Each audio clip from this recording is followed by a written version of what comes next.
Chakwal motorway पर बलक्सर interchange के करीब मुसाफिर बस टायर फटने के बायस उलट गई। हादसे में 5 अफराद जाँ बहक और 12 जख्मी हो गए।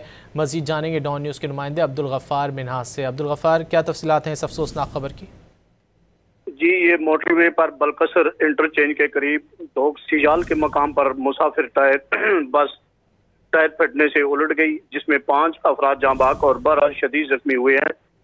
रेस्क्यू 1122 और मोटरवे पुलिस की जो इमदादी टीमें हैं वो उन्होंने जाँ बहक और जख्मियों को जो है वो डिस्ट्रिक्ट अस्पताल चकवाल मुंतकिल किया है।